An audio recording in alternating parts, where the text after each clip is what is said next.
Hey! You guys are talking about decapitation. I want in on this. What happened? Roller coasters, chopping off heads. Where? Over the years. There was like a kid in Florida that climbed the fence, and he was walking, amongst the. He was walking underneath the roller coaster, like how the roller coaster will dip down like that, and he was decapitated, head taken clean right off. The kid who got decapitated is no longer this tall to ride. Yeah. And here with a new guest, Dr. Professor Armino Von Kink. Dr. Kink's here. Dr. Professor Armino Von Kink, good friend of mine. We're going to discuss hunting and shooting and the public's misconception of both. How many guns do you own, Armino? 6. 6 guns. Now, how many do any of them handguns? Or are they all rifles? 2 shotguns and 4 rifles. I was going to ask, and perhaps it comes from media, as you just described, that if a certain percentage of hunters, because there's such idiot North Americans raised on TV, kind of like the actual killing of the animal, as they would like kicking a field goal or scoring a goal or sports.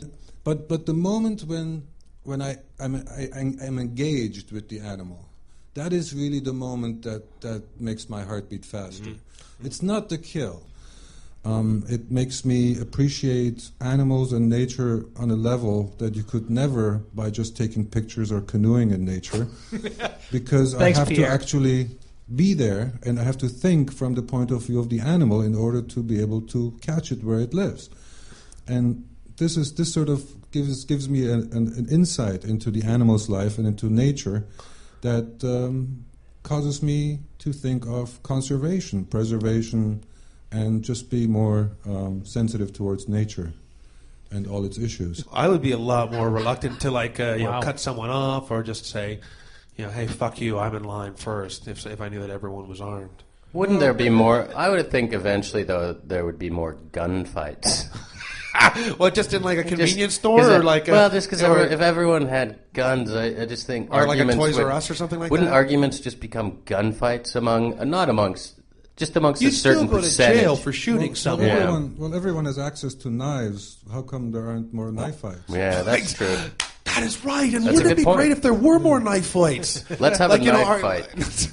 Now here with a special guest, Steve Abrams from the Mill Street Brewery. Going back to the 1890s, you had this place, Dominion, Yes. where we're sitting right Yeah, now. yeah. Dominion which was Brewery. a massive brewery, and there were probably about a dozen in total in the East End alone. Right. I mean, a lot of the founding fathers of the city, like Joseph Bloor or Helliwell, these were all guys who made all their cash making booze. Yeah. Really? And it's an interesting sort of parallel because, this was such a teetotaling town.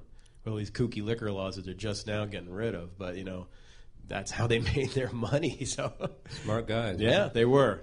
And you all know who owns the beer store, right? Yeah. Yeah. Who owns the beer store? The Ontario government? Paul Brewers Anka? Retail. Okay, just show of hands. Who thinks the government owns the beer store?